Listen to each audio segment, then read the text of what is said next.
முதற்கண் நன்றி கலந்த வணக்கம். இந்த தேர்தல் பிரச்சார கூட்ட நிகழ்ச்சி இந்த காஞ்சிபுரம் நகரமே அதிருது.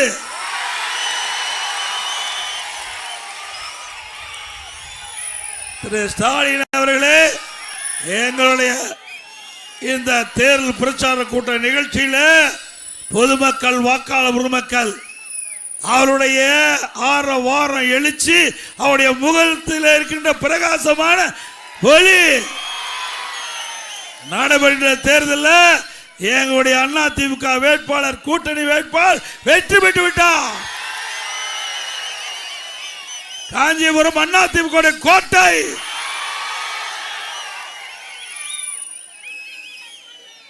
பேரறிஞர் அவர்கள் பிறந்த மண், பேரறிஞர் அண்ணா பிறந்த மண். இந்த பூமியில் இருப்பதே ஒரு பாக்கியம். அப்பேற்பட்ட மகான் அவருடைய பெயரிலே பொன்மனச்சம்பல் புரட்சி தலைவர் எம்ஜிஆர் அண்ணா திமுக என்ற கட்சியை தொடங்கினார். பேர் அண்ணாவுடைய உருவத்தை கொடியிலே பதிக்கப்பட்டிருக்கின்றது. ஆக அண்ணாவுக்காக பொன்மனச்சம்பல் புரட்சி தலைவர் எம்ஜிஆர் அவர்கள் நிறைய திட்டங்கள் கொண்டு வந்தார். பேரறிஞர் அண்ணா அவர்கள் என்னென்ன கனவை கண்டாரோ அதையெல்லாம் நனவாக்கின்ற திட்டத்தை கொண்டு வந்த தலைவர்கள் நம்முடைய புரட்சி தலைவர் எம்ஜிஆர், இதயம் புரட்சி தலைவர் அம்மா. இன்னைக்கு பேரறிஞர் அண்ணா அவர்கள் தொடங்கப்பட்ட கட்சியை திரு கருணாநிதி குடும்ப முன்னேற்ற கழகம் மாத்திட்டார். வேறு அண்ணா அவர்கள் தொடங்கப்பட்ட திமுக கட்சியை திரு கருணாநிதியினுடைய முன்னேற்ற கழகம் என்று இன்றைக்கு மாற்றப்பட்டு விட்டது. இது இப்ப இருக்கிற திமுக கட்சி அல்ல, திரு கருணாநிதியுடைய குடும்ப கட்சி. உண்மைதானே? சத்தமா சொல்லுங்க. ஸ்டாலின் காது. பேரறிஞர் அவர்கள் என்ன நோக்கத்திற்கு திமுகவை தொடங்கினாரோ அந்த நோக்கம் இன்றைக்கு சிதைந்து விட்டது. இன்றைக்கு ஒரு குடும்பத்தினுடைய ஆதிக்கத்தில் திமுக சிக்கி சின்ன பின்னமாய் கொண்டிருக்கிறது. இன்றைக்கு திமுக என்று சொன்னால் அது திரு கருணாநிதி குடும்பம், திரு ஸ்டாலின் குடும்பம். திரு கருணாநிதி, திரு ஸ்டாலின் குடும்பம்னா திமுக. அது கட்சி அல்ல, கார்பரேட் கம்பெனி. ஆனா பேரறிஞர் அண்ணா அவர்கள் கண்ட கனவை நம்முடைய இருவரும் தலைவர்கள், பொன்மனச்சம்பல் புரட்சி தலைவர் எம்ஜிஆர் அவர்கள், இதயம் புரட்சி தலைவி அம்மா அவர்கள், அம்மாவுடைய மறைவுக்கு பிறகு நாம் எல்லோரும் இருவரும் தலைவர்கள் கண்ட கனவை நனவாக்கி கொண்டிருக்கின்றோம். நனவாக்கிட்டு இருக்கோம்ல. ஆகவே இன்றைக்கு இந்த இயக்கத்தை பொன்மனச்சம்பல் புரட்சி தலைவர் எம்ஜிஆர் தொடங்கின்ற பொழுது அனைத்து மக்களுக்கும் அனைத்து வசதிகளும் கிடைக்க வேண்டும். அடிப்படைகள் முழுமையாக தமிழ்நாட்டு மக்களுக்கு கிடைக்க வேண்டும். அதிலே நல்ல கல்வி கிடைக்க வேண்டும், நல்ல சுகாதாரம் கிடைக்க வேண்டும், நல்ல உணவு கிடைக்க வேண்டும், நல்ல தங்குவதற்கு நல்ல இருப்பிடம் வீடு கிடைக்க வேண்டும், நல்ல உடுக்க உடை வேண்டும், நீர் வேளாண்மை சிறக்க வேண்டும். இப்படி பல கனவுகளை கண்டார் பேரர் அண்ணா அவர்கள். துரதிர்ஷ்டவசமாக இந்த மண்ணிலே மறைந்தாலும் நம்முடைய இருவரும் தலைவர்கள் அவருடைய கொள்கையை பின்பற்றி தமிழகம் இந்தியாவிலேயே முதன்மை மாநிலம். அதே வழியில் வந்த அம்மாவுடைய அரசாங்கம், மாண்புமிகு அம்மா மறைவுக்கு பிறகு எவ்வளவு சோதனைகள் நாம் சந்திச்சோம்ல. கொஞ்சம் நஞ்சமா நமக்கு இடையூறு செஞ்சாங்க. இந்த கருணாநிதி குடும்பம் திமுக மட்டுமல்ல, அண்ணா திமுகவில் நுழைஞ்சுக்கிட்டு எவ்வளவோ பிரச்சனையை உருவாக்கி பார்த்தாங்க. முடிஞ்சுதா? பல டீம் உருவாக்கி இன்றைக்கு பெரும்பான்மை அம்மா மறைவுக்கு பிறகு பெரும்பான்மையான சட்டமன்ற உறுப்பினர் என்னை முதலமைச்சராக தேர்ந்தெடுத்தாங்க.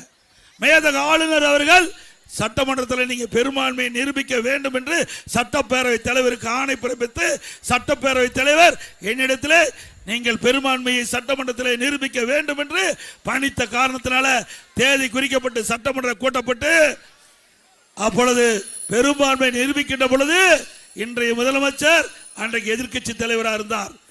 அவரோடு அவருடைய திமுக சட்டமன்ற உறுப்பினர்கள் செய்த ரகல எல்லா தொலைக்காட்சியிலையும் பார்த்திருப்பீங்க. சட்டமன்ற மாமன்றம் இன்றைக்கு சட்டமன்றம்னா சாதாரண விஷயம் இல்ல. இன்றைக்கு 8 கோடி தமிழ் மக்களுடைய பிரச்சனையை பேசுகின்ற இடம் சட்டமன்றம். அந்த சட்டமன்றத்தில் சட்டப்பேரவை தலைவரை அதனுடைய புனிதமான நாற்காலியில் இருந்து கீழே தள்ளி கீழே இறக்கி அவருடைய மேஜையை உடைத்து அவருடைய மைக்கை உடைத்து பிறகு என்னுடைய டேபிள் ஏறி திமுக எம்எல்ஏ டான்ஸ் ஆடுறாங்க. எங்க இதுக்கா எம்எல்ஏக்கு நாங்க வெளியலாம் எவ்வளவு மோசம் அதையும் பொறுத்துக்கிட்டோம். கடைசியில பெரும்பான்மை நிரூபிக்கப்பட்டு விட்டது.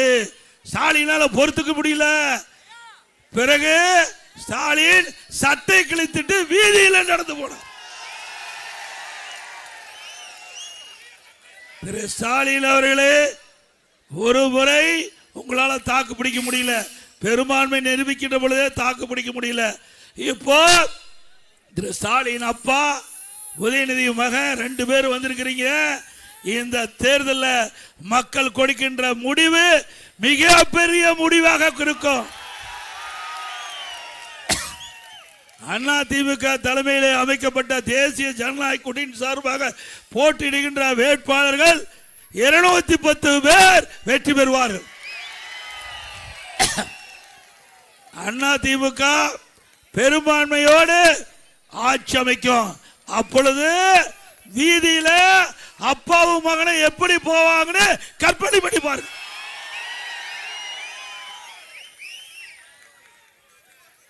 என்னென்னலாம் பிரச்சனை பண்ணி கொஞ்சம் லஞ்சமா, அதுக்கு பிறகு ஒரு ஆளை பிடிச்சிக்கிட்டாங்க. யாருன்னு உங்களுக்கு தெரியும்.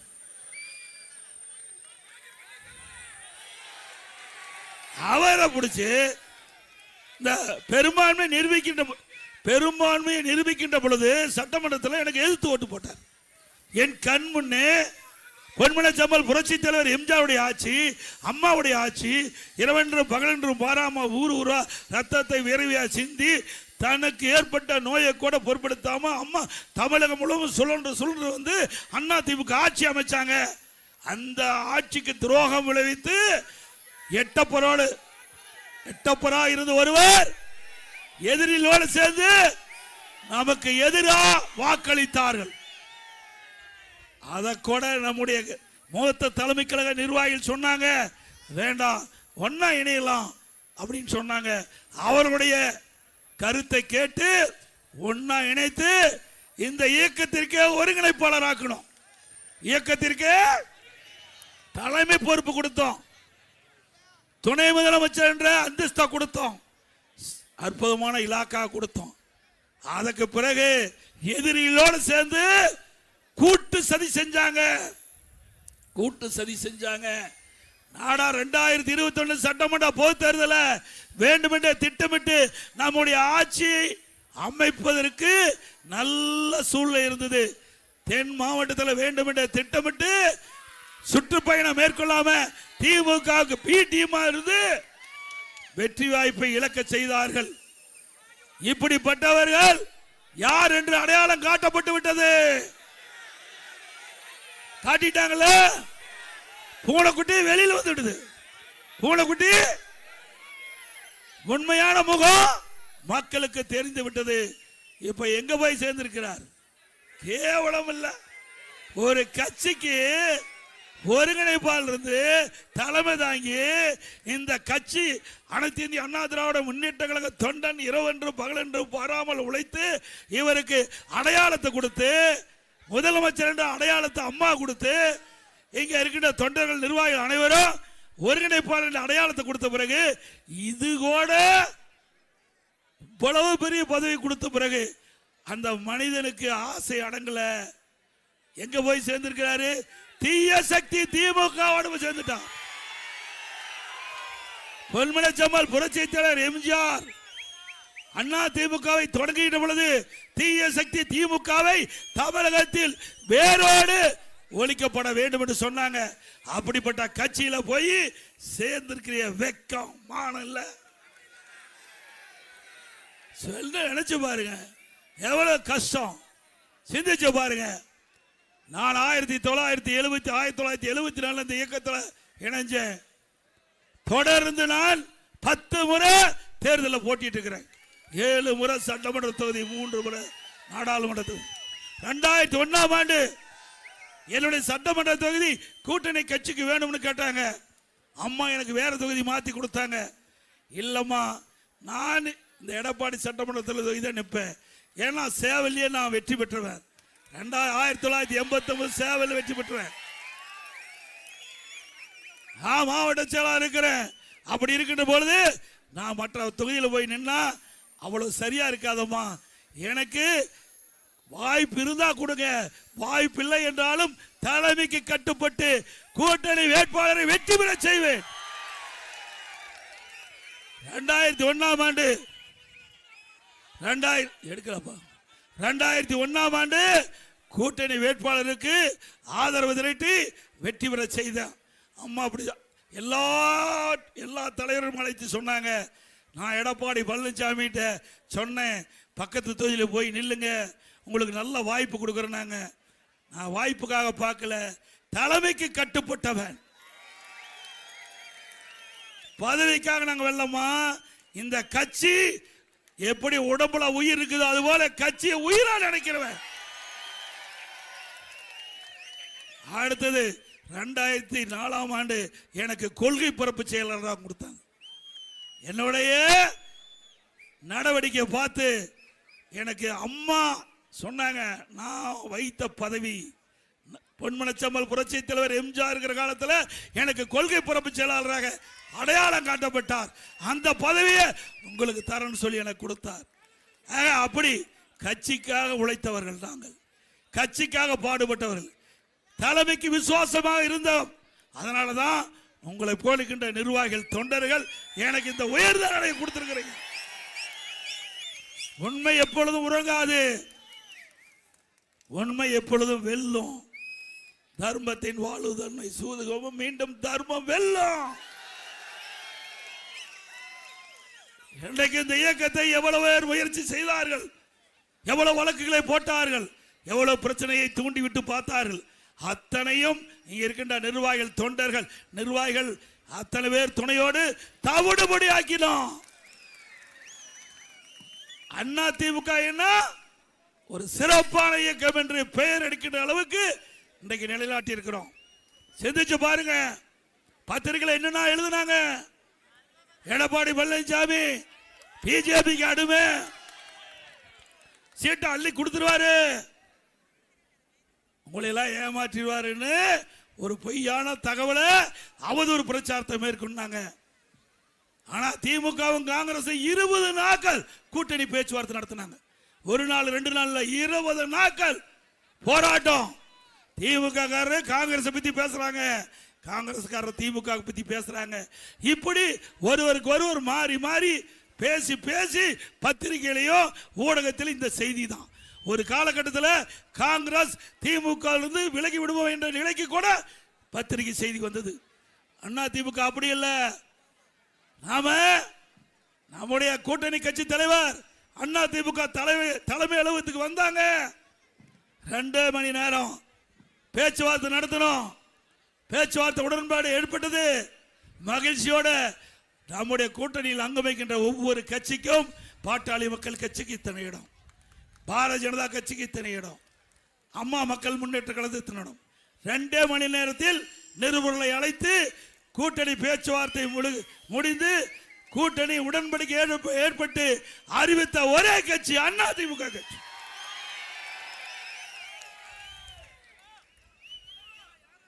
எதிரிகள் மூக்கு மேல் வைக்கின்ற எதிரிகள் கூட, எதிர்கட்சி கூட மூக்கு மேல் விரல் வைத்து பாராட்டுகின்ற அளவிற்கு நம்முடைய கூட்டணி அமைச்சோம்.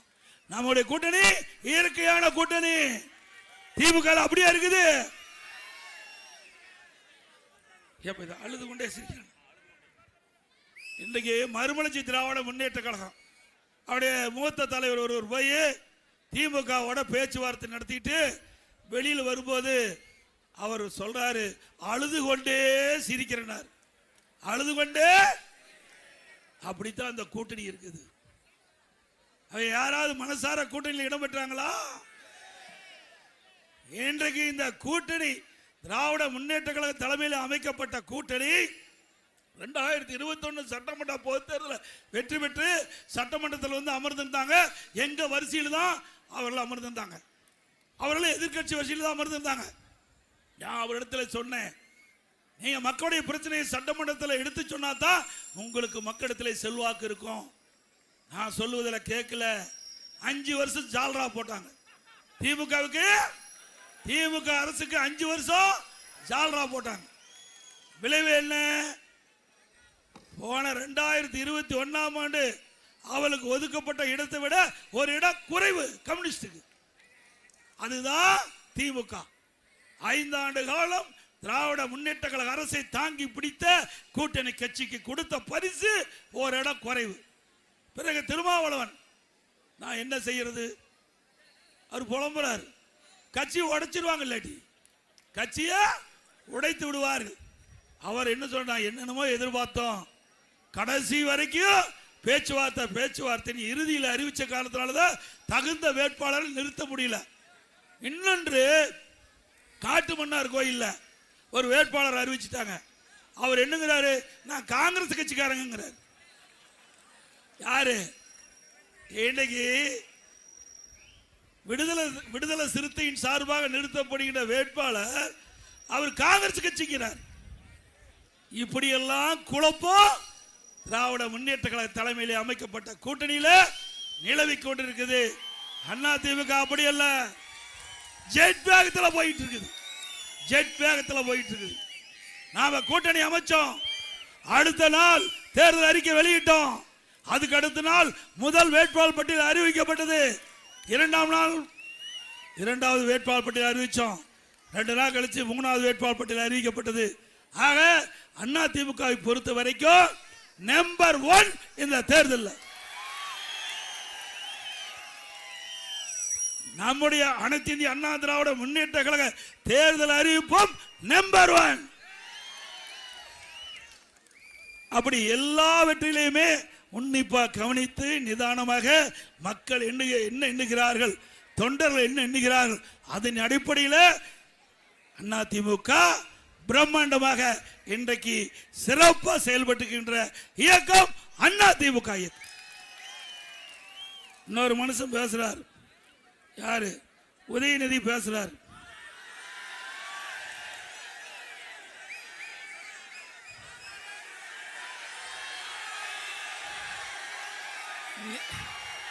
நீங்க கத்துறீங்க, அவர் ஒத்துக்க மாட்டேங்கிறாரு.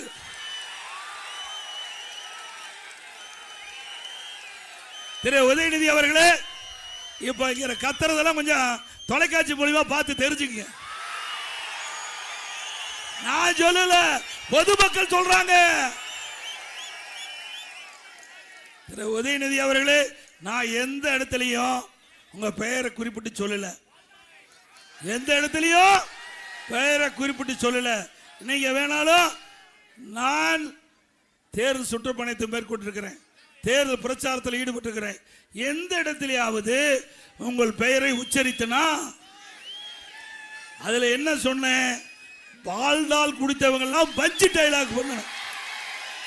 பால்டால் குடித்தவங்கெல்லாம் பஞ்சு டைலாக் பேசணும். உங்களுக்கு ஏன் கோவம் வருது? குற்றமுள்ள நெஞ்சு தானே குறுகுறுக்கும். நாம ஏதாவது பெயர் சொன்னோமா? அப்புறம் ஏப்பா என்னை பத்தி பேசுற? நான் ஏதாவது பெயரை குறிப்பிட்டு சொல்லி இருந்தா நீங்க பேசுவது சரி. நான் யாருடைய பெயரை குறிப்பிட்டு சொல்லல. ஆனா எங்க அப்பா குதிரைக்குள்ளின்னு தெரிவிச்சிட்டார், அவரே போட்டு உடைச்சிட்டார். இப்ப என் மீது சொல்லிட்டு இருக்கார் பால்டால் பழனிசாமின்னு. சரி, அந்த பேர்ல தான் நீ குடிச்சிருப்பியணுமோ? அந்த பேர் எங்களுக்கு தெரியல, என்ன பிராண்ட் நமக்கு தெரியாது, தெரியுமா? திரு உதயநிதி அவர்களே, நீங்க ஒவ்வொரு பேச்சுக்கும் உங்களுடைய ஒவ்வொரு கருத்துக்கும் சரியான கருத்தா இருந்தா நாங்க ஆமோதிப்போம். அரசியல் நீதியாக நீங்கள் பேசினால் அதுக்கு தகுந்த பதில் கொடுக்கப்படும். தவறுதலாக தனி நபர் விமர்சனம் செய்தால் உங்களை போல் 10 மடங்கு எங்களால் பேச முடியும்.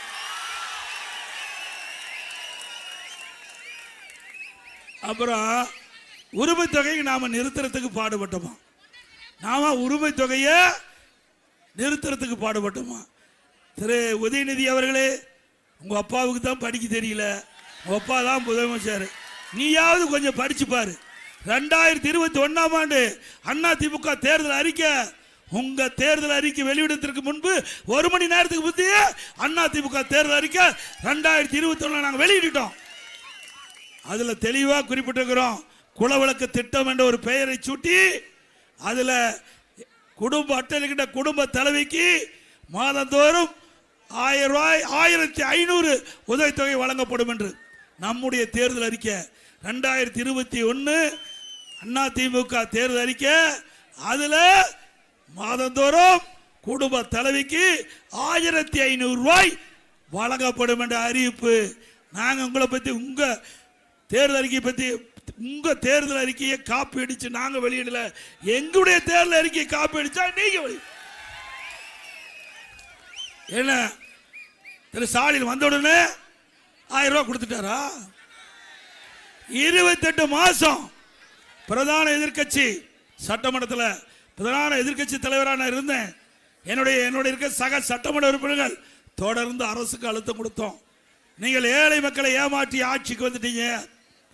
கொடுக்கப்பட்ட வாக்குறுதி குடும்ப அட்டை இருக்கின்ற குடும்ப தலைவிக்கு மாதந்தோறும் 1000 ரூபாய் உரிமத்தொகை வழங்கப்படும் என்ற அறிவிப்பு கொடுத்து அந்த அறிவிப்பை நம்பி உங்களுக்கு வாக்களிச்சிருக்கிறாங்க. எப்பொழுது 1000 ரூபாய் கொடுப்பீங்க? 2 வருஷம் போராடணும். கடைசியா 28 மாசம் கழிச்சு அனைத்து இந்திய அண்ணா திராவிட முன்னேற்ற கழக பிரதான எதிர்கட்சி தொடர்ந்து அரசுக்கு அழுத்தம் கொடுத்த காரணத்தினால வேற வழி இல்லாம குடும்ப தலைவிக்கு 1000 ரூபாய் கொடுத்தார். உண்மைதானே? இன்றைக்கு திமுக அரசை அழுத்தம் கொடுத்தது அதிமுக. அதிமுக தான் இந்த 1000 ரூபாய் உரிமை தொகை பெற்று தந்தது. திமுக மனசு வந்து கொடுக்கல. கொடுத்தாங்களா? இப்ப 5 மாசத்துக்கு முந்தி விதிகளை தளர்த்தி 25 லட்சம் பேருக்கு குடும்ப தலைவிக்கு மாதந்தோறும் 1000 ரூபாய் கொடுக்குன்னு சொன்னீங்க. ஏன் இத்தனை நாள்ல கொடுக்கல? அப்ப விதியை தளர்த்தி கொடுக்க கூடாதா? இப்ப கொடுக்குறீங்களா? அப்ப கொடுத்திருக்கலாம் இல்ல? ஏன்னா இப்போ மக்களுடைய செல்வாக்கை இழந்து விட்டார்கள். மக்களுடைய செல்வாக்கை இழந்து விட்டார்கள். அந்த குடும்ப தலைவி குடும்பத்துடைய ஓட்டு திமுக தேவை. அந்த குடும்பத்தினுடைய கஷ்டத்தை பார்த்து கொடுக்கல திமுக அரசாங்கம். திரு ஸ்டாலின் அந்த குடும்பத்தில் இருக்கின்ற குடும்ப தலைவி அவருடைய கஷ்டத்தை பார்த்து கொடுக்கல. வருகின்ற சட்டமன்ற தேர்தலில் அந்த குடும்ப தலைவருடைய ஓட்டு திமுகவுக்கு தேவை. அதனால கொடுத்தீங்க. அண்ணா திமுக அப்படி இல்லை. ஆட்சிக்கு வந்த உடனே ஏற்கனவே குறிப்பிட்ட மாதிரி எங்களுடைய தேர்தலில் அறிவிக்கப்பட்டவாறு மாதந்தோறும் குடும்ப தலைவிக்கு அவருடைய வங்கி கணக்கில் 2000 ரூபாய் வழங்கப்படும். இன்னைக்கு கூட காலையில் ஒரு பத்திரிகை என்னை பேட்டி கேட்டாங்க. எப்படிங்க கொடுப்பீங்க? நீங்க எப்படி கொடுப்பீங்க? ஏற்கனவே கடன் இருக்குதுன்னு. கடன் இருக்கு, உண்மைதான். ஆள தெரியாத ஆண்டா கடன் தான் ஆகும். ஆள தெரியாத நாட்டானா கடன் தான் வரும். ஆள தெரிகின்றவர் ஆண்டா தேவையான திட்டம் கிடைக்கும். சொல்லிட்டு கொரோனா காலங்க எல்லாருக்கும் தெரியும்ல. 1 வருஷம் அரசுக்கு வருவாய் வந்ததா? இந்த கடையெல்லாம் திறந்து வச்சாங்களா? ஜிஎஸ்டி கிடையாது. கொஞ்சம் 1 ரூபா வருமானம் வரி கிடையாது. பெட்ரோல் பங்க் டீசல் திறக்கல. பெட்ரோல் பங்க் திறக்கல. அதில் இருக்கிற வரி வருவாய் இல்ல. டாஸ்மாக் திறக்கல, வருவாய் இல்ல. பத்திரப்பதிவு வருவாய் இல்ல. ரோட் டாக்ஸ் இல்ல. எக்ஸைஸ் இல்ல. 1 ரூபா வரி வருவாய் இல்லாம 1 வருஷம் சிறப்பான ஆட்சி கொடுத்த அரசாங்கம் அதிமுக. அது மட்டும் இல்ல, 40,000 ரூபாய் கொரோனாவுக்கு செலவு. 40,000 ரூபாய் 40,000 கோடி, சரி 40,000 லட்சம்.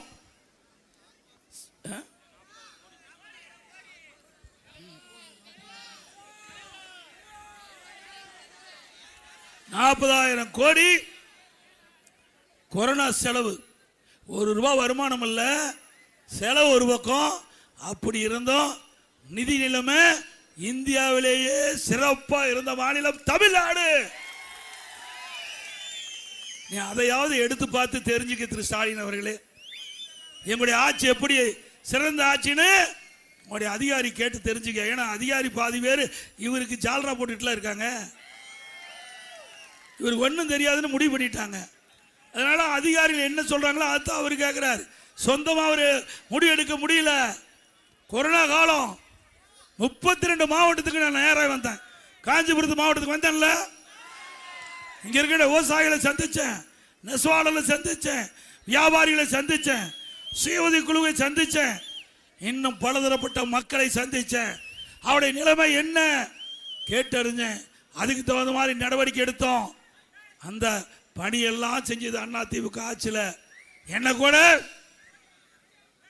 மருத்துவர் சொன்னாங்க, இது கொரோனா வேகமா பரவிட்டு இருக்குது, தயவு செய்து வெளியில செல்ல வேண்டாம் என்று. அது கேட்கல. நான் அதை பத்தி கவலைப்படல.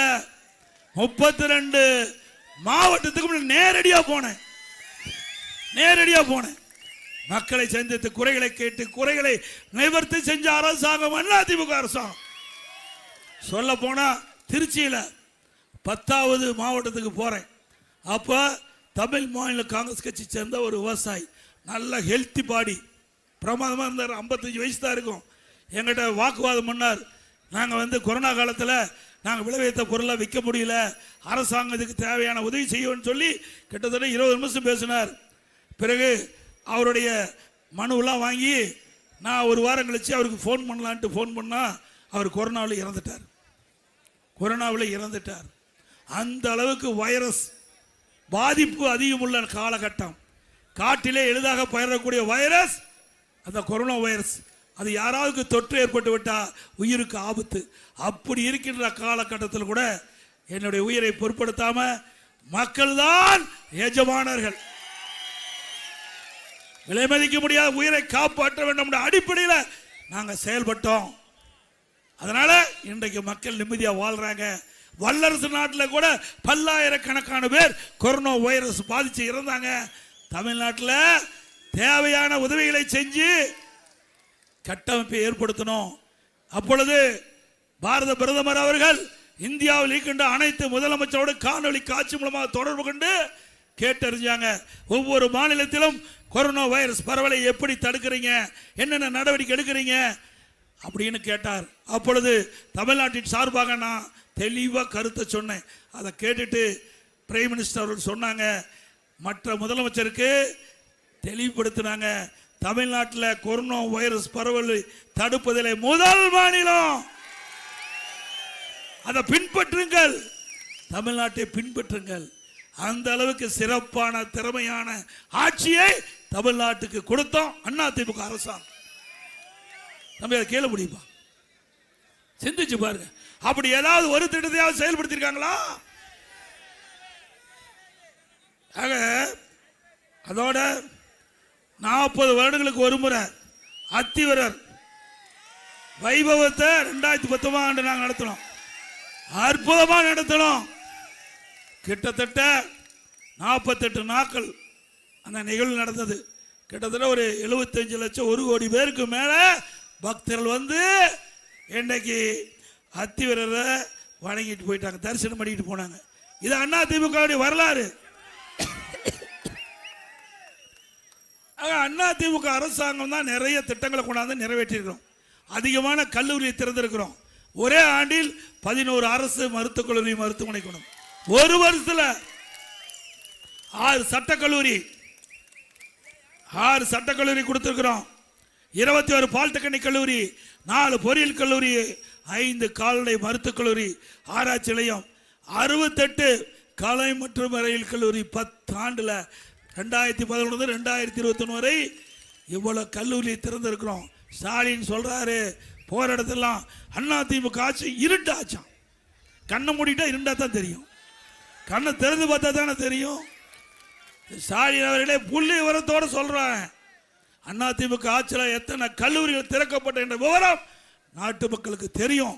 வேண்டுமென்ற திட்டமிட்ட அவதூறு செய்தியை பரப்பி இன்றைக்கு அரசியல் ஆதாயம் தேட முற்பட்டா நீங்க படுதோல்வி இந்த தேர்தலில் அடைவீங்க.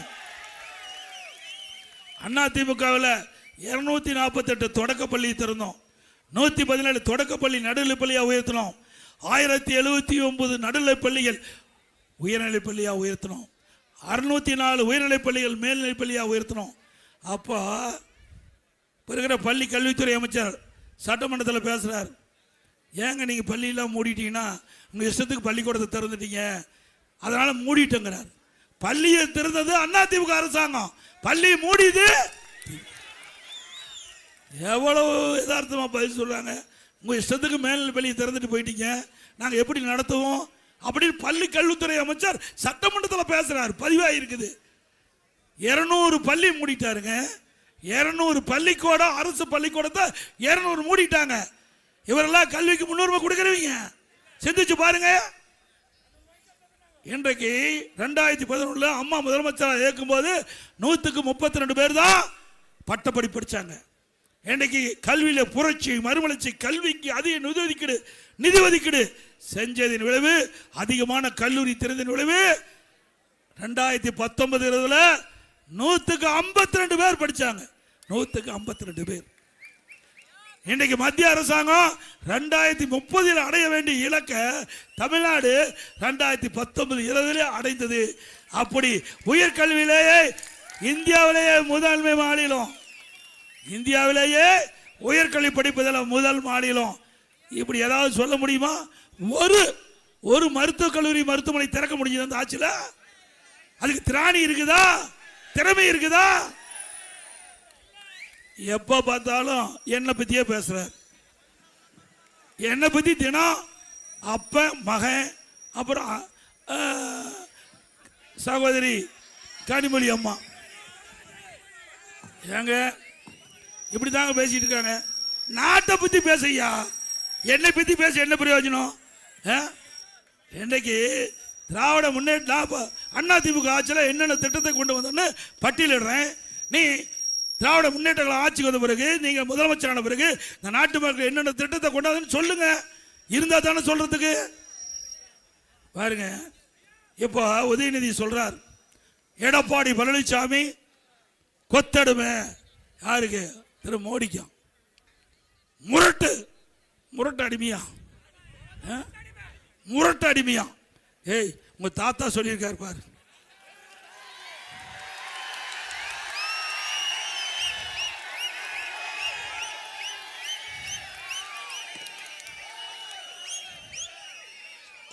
குஜராத்தை சிறப்பாக மேம்படுத்தியுள்ளார் நரேந்திர மோடி, மிகவும் நல்லவர்.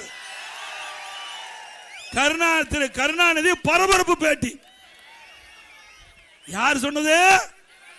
அது தாத்தாவே சொல்லிட்டு போயிட்டாரு, திரு மோடிக்கு சர்டிபிகேட் கொடுத்துட்டு போயிட்டார். இது தெரியாத இந்த மனிதர் உளறிட்டு இருக்கார். இது ஆதாரத்தோடு சொல்றோம், பத்திரிகை வந்த செய்தி நிறைய இருக்குது. அது மட்டும் இல்ல, முரசொலியில் எழுதியிருக்காரு, அது நாளை கூட்டத்தில் பேசுவேன். அப்புறம் நாம அடிமையா, அதிமுக பிஜேபிக்கு அடிமை, எடப்பாடி பழனிசாமிக்கு அடிமை, அமித்ஷா சொல்றதான் கேட்பார். உங்களுக்கு தான் அந்த புத்தி இருக்குது, எங்களுக்கு சுய புத்தி இருக்குது. வாய் அடக்கம் தேவை. நீங்க வாய் இருக்குது, நாக்கு இருக்குன்னு எதையோ பேசுனா என்னுடைய நாக்கு வெவ்வேறு விதமா பேசும். நாங்க கூட்டணி வச்சா தப்பு, அவள் கூட்டணி வச்சா சரி. பாருங்க, யாரோட கூட்டணி வச்சிருக்காரு? பாரதிய ஜனதா கூட்டணி வச்சிருக்காருல. பாருங்க, அப்ப இருக்கிற தாத்தாவும் மாமனா தாத்தாவும் இன்னொரு தாத்தா பாருங்க, 2 பேரும் மைக்க சரி பண்ணி எப்படி குள்ளா போடுறாங்க பாருங்க. இப்படியெல்லாம் குள்ளா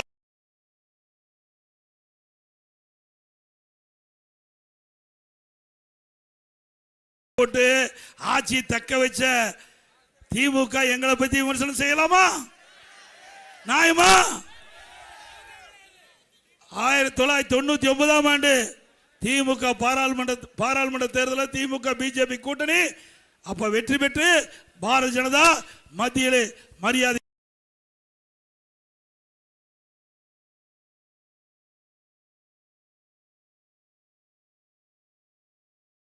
மறைந்த வாஜ்பாய் அவர் பிரைம் மினிஸ்டர் இருக்கும் போது இன்னைக்கு முரசொலி மாறன் அவர்கள் அங்க மத்திய அமைச்சராக இருந்தார் இல்லையா?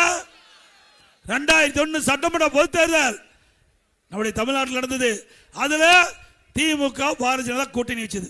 அப்ப பாரதிய ஜனதா நல்ல கட்சி, அண்ணா திமுக கூட்டணி வச்சா மதவாத கட்சி. எப்படி எல்லாம் மக்களை ஏமாத்துறாங்க பாருங்க. ஏமாத்துறதுக்கு பிறந்த மக்களாட்டு இருக்குது. கருணாநிதி குடும்பம்னாவே அது ஒரு மாதிரியான குடும்பம் தான். நாளைக்கு என்னை பத்தி பேசுவாங்க பாருங்க. இதை நான் பேசிட்டு இல்லை, நாளைக்கு அது ஒரு பட்டிமன்றம் வைப்பாங்க. ஆக திரு ஸ்டாலின் அவர்களே, உதயநிதி அவர்களே சிந்திச்சு பாருங்க. அதுல ஒரே கொள்கை தான். பாரதிய ஜனதா கட்சிக்கு 1999 என்ன கொள்கை இருக்குதோ அதுதான் 2026 அதே கொள்கை தான். ஆனா தலைவர்கள் மாறி இருக்காங்க, பிரதமர் மாறி இருக்காங்க, அவ்வளவுதான் வித்தியாசம். ஆனா உங்களுக்கு என்ன வேற வழி இல்லை, நம்ம பத்தி பேசுறதுக்கு சரக்கு இல்லை. உண்டா? எது பேசுறதுக்கு எதுவுமே இல்லை. அதனாலதான் மத்தியில் பேசுறது, என்னை பத்தி அவதூறா பேசுறது, இதைத்தான் 5 வருஷமா காலத்தை ஓட்டினார். இப்ப 10 நாளா என்னை பத்தி பேசிய தேர்தல் பிரச்சாரம் பண்ணிட்டார். மக்களை பத்தியா பேசல. மக்களுக்கு என்ன வேணும், எதை செய்ய வேணும், திமுக ஆட்சியில் என்னென்ன செஞ்சோம், அதனால மக்களுக்கு என்னென்ன நன்மை கிடைச்சது, ஏதாவது சொல்லுவான்னு பார்த்தா ஒரு வார்த்தை கூட பேசுவதில்லை. திரு ஸ்டாலின் தான் அப்படின்னா உதயநிதி அதோட அதிகம். இன்னொன்னு சொல்றார், இன்னொன்னு எடப்பாடி பழனிசாமி போய் காலை பிடிச்சிட்டாருன்னார். ஐயோ, தமிழகத்தினுடைய கலாச்சாரம் என்ன? ஒருவருக்கு ஒரு நல்ல பதவி கிடைச்சா மற்றவங்கிட்ட ஆசி வாங்கணும், அப்படித்தானே? நான் வரும்போது கூட பேர் அண்ணாவுடைய நினைவத்துக்கு போனேன். கட்சிக்காரர் உடனே என்னுடைய ஆசீர்வாதம் வாங்கினார். அப்ப எனக்கு அடிமையாவிய ஒரு நல்ல மனசு, ஒரு அன்பு, இதுதாங்க அவளுக்கு தெரிஞ்சா தானே. அந்த குடும்பத்தில் அப்படி எதுவுமே இல்லை. பெருந்தன்மை வேணும். ஒருவரை மதித்து ஆசீர்வாதம் என்பது பெருந்தன்மை. அந்த பெருந்தன்மை இல்லாத மனிதர்கள் அவர்கள். அண்ணா திமுக பொறுத்த வரைக்கும் நன்றி உள்ள மனிதர்கள். ஒருவருக்கு நன்மை செஞ்சா அதை நாங்க அவர்கிட்ட ஆசி வாங்குவோம். இன்னைக்கு நம்ம கிட்ட பையன் இருக்கிறாங்க, திருமணம் ஆகுது, எல்லா காலில் விழுந்து ஆசி வாங்குறோம்ல இல்லைங்க. அதே போல ஒரு வேலை வாய்ப்பு கிடைக்குது, உடனே பெற்றோர்கிட்ட போய் ஆசீர்வாதம் வாங்கணும்ல, பெரியவங்கிட்ட ஆசீர்வாதம் வாங்கணும்ல. இது தமிழ்நாட்டுடைய பாரம்பரியமா இருக்கிற நிகழ்வு. இது கூட தெரியாத அந்த போட்டோவை தூக்கி காட்டுற. நானே காட்டுறேன் ஐயா, நீ என்ன காட்டுறது? நானே காட்டுறேன். என்னவோ காலை தொட்டு, அப்புறம் அம்மா காலை போய் புரட்சி தலைவர் அம்மா காலை போய் எல்லாம் வணங்குறாங்கன்னா என்னையா தவறு? நான் இந்த இடத்துல இருக்கிறேன்னா அம்மா தான் காரணம். அந்த இடத்துல சோமு அவர் இருக்கிறான்னா அம்மா தான் காரணம். இதை விட எங்களுக்கு என்னையா பாக்கியம்? எங்களுக்கு வாழ்வு கொடுத்தவர்கள், எங்களுக்கு பொன்மலைச்சம்பல் புரட்சி தலைவர் எம்ஜிஆர், இதே புரட்சி தலைவர் அம்மா, நாங்க தெய்வமா மதிக்கிறோம். நாங்க மட்டுமல்ல, ஒட்டுமொத்த தமிழக மக்களே மதிக்கிறாங்க. அவருடைய காலிலே தொட்டு வணங்குவது என்ன தவறு? அவருக்கு பண்பு தெரியாது. பண்பான குடும்பத்தில் பிறந்தா தானே பண்பை பத்தி தெரியும். சொல்லுங்க பார்க்கலாம். அதை தூக்கி தூக்கி காட்டிட்டு இருக்காரு. நானே காட்டுறேன், நீ எது காட்ட வேண்டியிருக்கு? அது ஒரு பெரிய குற்றமா? நீ உங்களுக்கு கொடுத்த பொறுப்பு என்ன? துணை முதலமைச்சர். நீ என்ன செஞ்ச தமிழ்நாட்டுக்கு? அதை சொல்லு. செஞ்சாரு, கார் பந்தயம் நடத்தினார். என்ன செஞ்சாரு? மக்களுடைய வரி பணத்தில் கார் பந்தயம் தேவையா நாட்டுக்கு? சென்னையினுடைய மத்திய பகுதி போக்குவரத்து நெரிசல் அதிகமுள்ள பகுதி, தலைமைச் செயலகம் இருக்குது, அங்க ராஜீவ் மருத்துவமனை இருக்குது, அங்க துறைமுகம் இருக்குது. அப்படி ஒரு பிரதான சாலையில முக்கியமான பகுதியில் கார் பந்தயம் நடத்தினார். யாருக்கு? ஒரு தனிப்பட்ட நபர் ஒருவர், நான் பெயர் சொல்ல விரும்பல, அவருக்காக பல நூறு கோடி ரூபாய் அரசாங்க பணம், மக்களுடைய வரி பணத்தை ஊதாரித்தனமா செலவு பண்ற நீங்க எங்களை பத்தி விமர்சனம் செய்வதற்கு யோக்கியது இருக்குதா?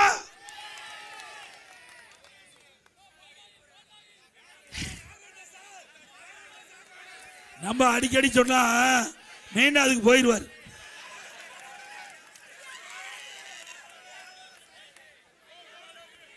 எனக்கு ஏன்னா அடிக்கடி ஸ்டாலின் சொல்றார் அதிமுக ஆட்சியில் ஒன்றுமே செய்யலின்னு.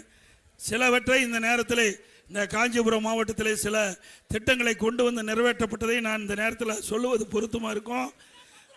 40 வருடங்களுக்கு ஒரு முறை நடைபெறும் அத்திவரசர் வைபவத்தை 2019ஆம் ஆண்டு ஜூலை 1ஆம் தேதி முதல் ஆகஸ்ட் 17ஆம் தேதி வரை காஞ்சிபுரம் மாநகராட்சியில் அத்திவரசர் வைபவம் 48 நாட்கள் உலகம் போற்றும் வகையில் சிறப்பாக நடத்தி முடியும். காஞ்சிபுரம் ஒன்றியம் கீழ்கதிரூர் கிராமத்தில் தமிழக குடிசை மாற்று வாரியம் மூலமாக 200 கோடி மதிப்பீட்டில் 2112 வீடுகள் கட்டப்பட்டது. காஞ்சிபுரம் காரைப்பேட்டையில் அறிஞர் அண்ணா புற்றுநோய் மருத்துவமனை 125 கோடியில் மேற்கொள்ளப்பட்டது. குன்றத்தூரில் புதிய தாலுகா உருவாக்கப்பட்டது. திருப்பெரும்புதூர் புதிய வருவாய் கோட்டம் உருவாக்கப்பட்டது. ரூபாய் 56 கோடி மதிப்பீட்டில் திருப்பெரும்புதூர் வட்டத்தில் அடையாற்றிற்கு செல்லும் ஓரந்தூர் கிளை ஆற்றின் குறுக்கு புதிய நீர்த்தேக்கம் அமைக்கப்பட்டது. வாலாஜாபாத் வட்டம் பழைய சீவவரம் கிராமத்தில் பாலாற்றின் குறுக்கே தடுப்பணை கட்டும் பணி 43 கோடியில் கட்டி முடிக்கப்பட்டது. 53 கோடியில் கீழ் பாலாறு உபவழியில் 109 ஏரிகள் சீரமைக்கப்பட்டன. ரூபாய் 18 கோடி மதிப்பீட்டில் 75 குடிமராமத்து பணிகள் முடிக்கப்பட்டது. உத்தரபேர் வட்டம் வெங்கச்சேரி கிராமத்தின் அருகிலே செய்யாற்றின் குறுக்கே சுமார் 8 கோடி செலவில் ஒரு தடுப்பணை கட்டி முடிக்கப்பட்டது. காஞ்சிபுரம் மாவட்டம் தலைமை மருத்துவமனையில் மகப்பேறு மற்றும் குழந்தைகள் நல மையத்திற்கு புதிய கட்டிடம் 16 கோடி மதிப்பில் கட்டித்தரப்பட்டது. காஞ்சிபுரம் மாவட்டம் உத்தரமேறு சட்டமன்ற தொகுதி புரட்சித் தலைவர் டாக்டர் எம்ஜிஆர் அரசு கலை மற்றும் அறிவியல் கல்லூரி 8 கோடி மதிப்பில் செயல்படுத்தப்பட்டது. காஞ்சிபுரம் பொன்னேரிக்கரை ரயில்வே மேம்பாலம் 53 கோடியில் கட்டப்பட்டது. அறிஞர் அண்ணா விளையாட்டு அரங்கம் 13 கோடி புனரமைக்கப்பட்டது. அண்ணா உறுப்பு கல்லூரி 34 கோடி மதிப்பில் அமைக்கப்பட்டது. காஞ்சிபுரம் மாவட்டம் உள்ளாளூர் பகுதியில் பாலாற்றின் குறுக்கே ரூபாய் 42 கோடி மதிப்பில் தடுப்பணை கட்டி முடிக்கப்பட்டது. காஞ்சிபுரம் மாவட்டம் பாலாற்றின் குறுக்கே ஓரக்காட்டுப்பேட்டை பகுதியில் உயர்மட்ட பாவனம் 27 கோடியில் அமைக்கப்பட்டது. காஞ்சிபுரம் அறிஞர் அண்ணா விளையாட்டு அரங்கம் 15 கோடியில் நவீன வசதியுடன் புதுப்பிக்கப்பட்டது. ஒருங்கிணைந்த ஊரக வளர்ச்சி கட்டிடம் 6 கோடியில் கட்டி முடிக்கப்பட்டது.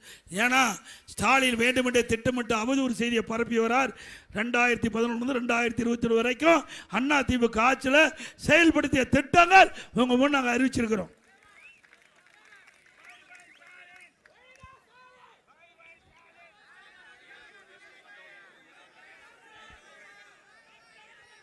அதோட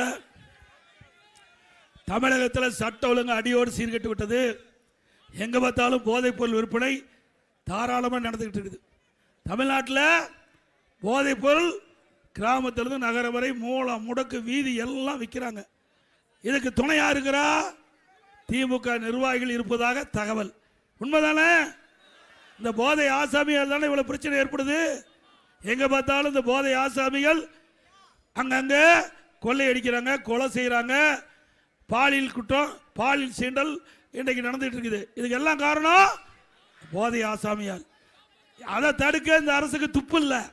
நம்ம பத்தி பேசுறதா ஒவ்வொரு நாளும் ஏதாவது ஒரு செய்தி வெளியிட்டு இருக்காங்க. திரு ஸ்டாலின் அவர்களே, அண்ணா திமுக ஆட்சி நிச்சயம் மக்களால் தேர்ந்தெடுக்கப்படுவார்.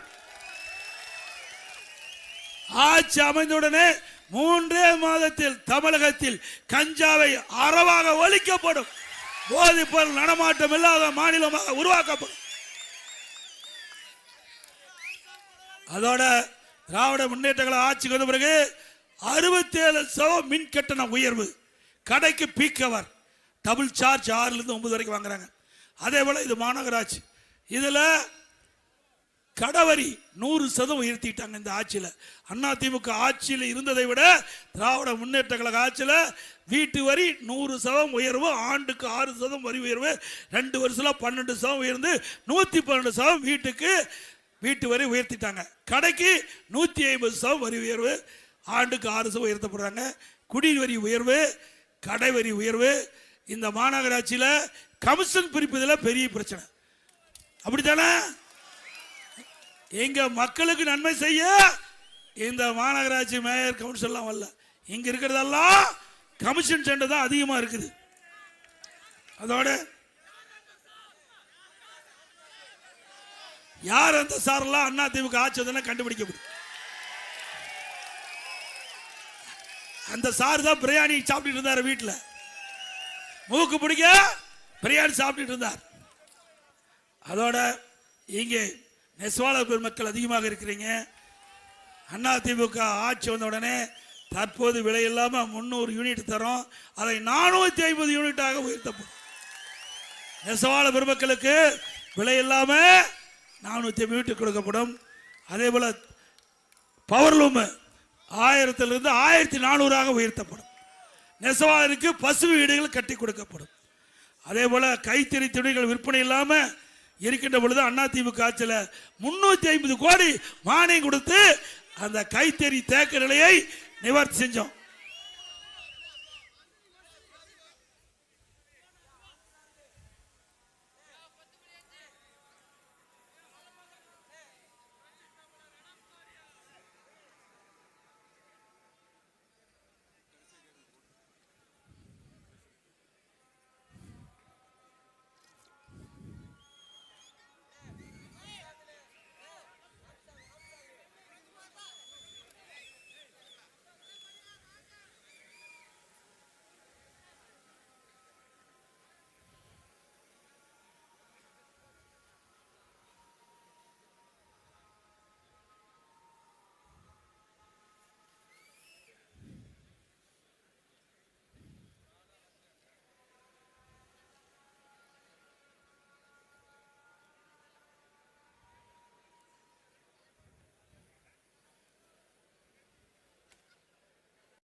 நெசவு தொழில் ஈடுபட்டிருக்கின்ற வயது முதிர்ந்தவர்கள் இப்போ 65 வயசு ஆகிட்டா 1000 ரூபா கொடுக்குறாங்க ஓய்வூதியம். அதை 2500 ரூபாயாக நெசவாளர் பெருமக்களுக்கு வைத்துள்ளோம். பங்கர் பீமா யோஜனா கைத்தறி நெசவாளுக்கு காப்பீட்டு திட்டத்தில் 50 வயதுக்குள் மரணம் அடைந்தால் அந்த நெசவாளுக்கு வழங்கப்பட்ட இந்த 2 லட்சத்தை 3 லட்சமாக உயர்த்தி வழங்கப்படும். இதுபோல் நிறையா திட்டங்கள் நாங்கள் அறிவிச்சிருக்கிறோம். நெசவு தொழிலுக்கான காப்பீட்டு திட்ட பிரிமை தொகை அரசே ஏற்கும். 100 நெசவு விசைத்தறி பின்னால் ஏற்படும் பதப்படுத்த பிரிவுகள் பயன்பெறும் வகையில் இத்துறை விரிவுபடுத்தி நடவடிக்கை எடுக்கப்படும். நெசவால் பயன்பெறும் வகையில் நெசவு கூட்டத்தோடு சேர்ந்த பசு வீடு கட்டித்தரப்படும். கைத்தறி நெசவால் நெய்யும் சேலைகளுக்கும் சேலை மதிப்பீட்டு ரிவார்டு வழங்கப்படும். அதுபோல விசைத்தறி நெசவால் சங்கத்தில் உற்பத்தி செய்யப்படும் ஜவுளிகளை கோப்டாஸ் நிறுவனம் அதிகப்படியாக கொள்முதல் செய்து விற்பனை செய்வதன் மூலம் உற்பத்தி செய்யப்படும் ஜவுளிகள் தேங்காமல் இருக்க நடவடிக்கை எடுக்கப்படும். நெசவாளர்கள் மற்றும் விவசாயிகளுக்கு எந்தவித இழப்பும் ஏற்படுவதில் பருத்தியை இந்திய பருத்தி கழகம் சிசிஐ மூலம் கொள்முதல் செய்து குறைந்த விலைக்கு நெசவாளுக்கு பருத்தி கிடைக்க விலை செய்யப்படும். இப்படி அதுபோல தமிழக அரசு வழங்கும் விலையில்லா வேட்டி சேலை மற்றும் பள்ளி சீருடைகள் முழுக்க முழுக்க தமிழ்நாடு நெசவாளர் கூட்டு சங்கம் மூலமாக உற்பத்தி செய்து அதை கொள்முதல் செய்து பயனாளிகளுக்கு வழங்கப்படும். அதே போல மத்திய அரசாங்கம் ஒரு அறிவிப்பை வெளியிட்டிருக்குது. மத்திய அரசாங்கம் இந்தியா முழுவதும் ஜாதிவாரி கணக்கெடுப்பு எடுக்கப்படும். அதன் அடிப்படையில் அதிமுக அரசு வந்தவுடனே தமிழ்நாட்டிலும் ஜாதிவாரி கணக்கெடுப்பு எடுக்கப்படும்.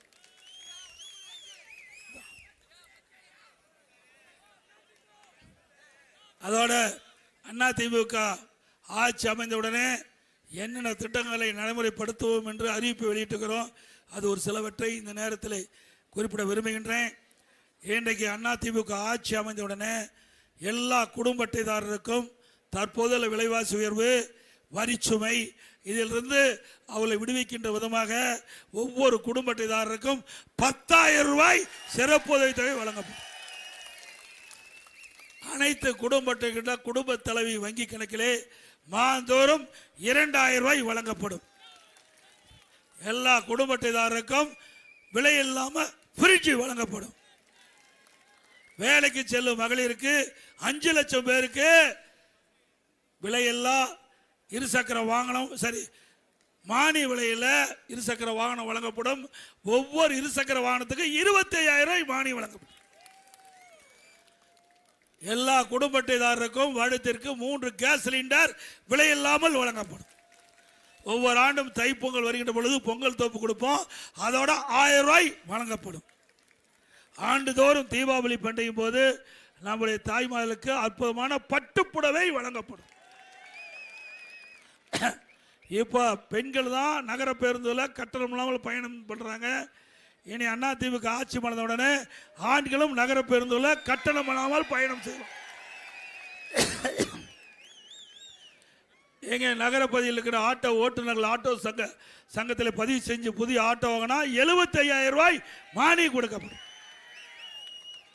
அதோட இந்த நடைபாதை ஓரமாக கடை வைத்திருக்கிறவர்கள் கூட்டுறவு சங்கத்தில் வாங்கிய கடன் முழுவதும் தள்ளுபடி செய்யப்படும். புதிதாக கடன் வாங்கினா எந்தவித ஜாமீனும் இல்லாமல் 2 லட்சம் ரூபாய் குறைந்த வட்டியில் அவருக்கு வழங்கப்படும்.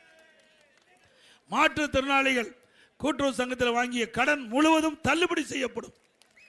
அதே போல அம்மா இல்ல திட்டம் இன்றைக்கு நகர பகுதியில் இருக்கின்ற மக்கள், ஏழை மக்கள், ஜாதி பாகுபாடு பாராம, மத பாகுபாடு பாராம ஏழைகள் வீடு இல்லாமல் இருக்கின்ற அனைவருக்கும் அற்புதமான காங்கிரீட் வீடு கட்டி கொடுக்கப்படும்.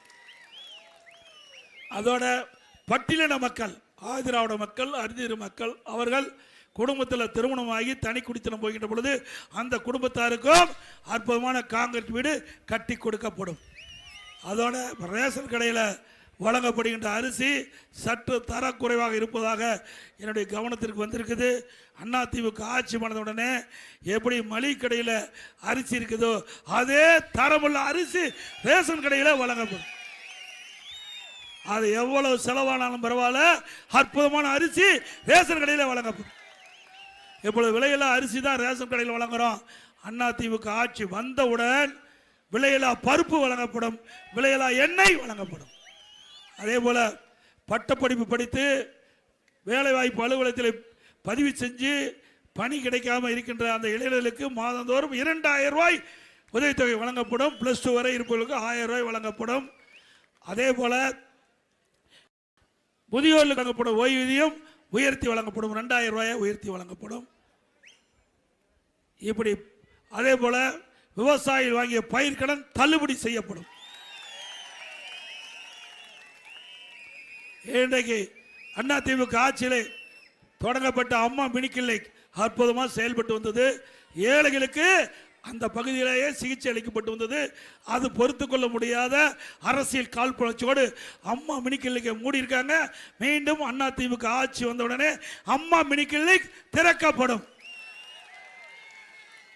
அதே போல அம்மா உணவகம் இன்றைக்கு இந்த ஆட்சியில் திட்டமிட்டு மக்களிடத்தில் மிகப்பெரிய வரவேற்பு இருந்த காரணத்தினால அரசியல் காழ்ப்புணர்ச்சியின் காரணமாக அந்த அம்மா உணவகத்துக்கு வழங்கப்படுகின்ற அந்த பொருள் தரமில்லாத கொடுக்குறாங்க. அதே போல் அதில் பணியாற்றிய பணியாளர்களை குறைச்சிருக்கிறாங்க. மீண்டும் அதிமுக ஆட்சி வந்த உடனே அம்மா உணவகம் அற்புதமாக செயல்படும், ருசியான உணவு கொடுக்கப்படும். அதிமுக ஆட்சியில் அம்மா உணவகம் முதலமைச்சருடைய நேரடி கட்டுப்பாட்டிலே இருக்கும், நேரடி பார்வையிலே இருக்கும். அதே போல கட்டிட தொழிலாளர்கள் அந்த பணியில் ஈடுபட்டுக்கின்ற பொழுது தவறி விழுந்து இறந்தால் அந்த குடும்பத்திற்கு 25 லட்சம் ரூபாய் நிவாரணம் வழங்கப்படும்.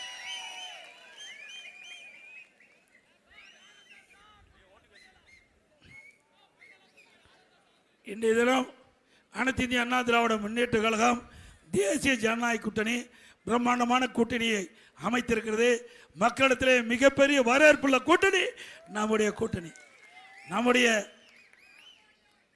கூட்டணியின் சார்பாக கழகத்தினுடைய வேட்பாளராக காஞ்சிபுரம் சட்டமன்ற தொகுதியிலே முன்னாள் அமைச்சர் திரு வி சோமசுந்தரம் அவர்கள் நிறுத்தப்பட்டிருக்கிறார்.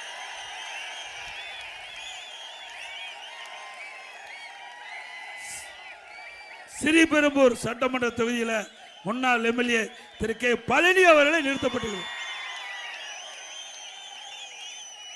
அந்த 2 பேர்களுக்கும் 2 கழக வேட்பாளருக்கும் இரட்டை சின்னத்திலே வாக்களிங்க.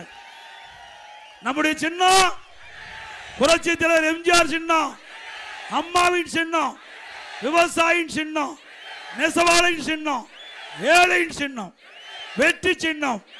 இரட்டலைக்கு வாக்களியுங்கள். அதே போல நம்முடைய தேசிய ஜனநாயக கூட்டணியில் அங்கம் வைக்கிறது இருக்கின்ற பாட்டாளி மக்கள் கட்சி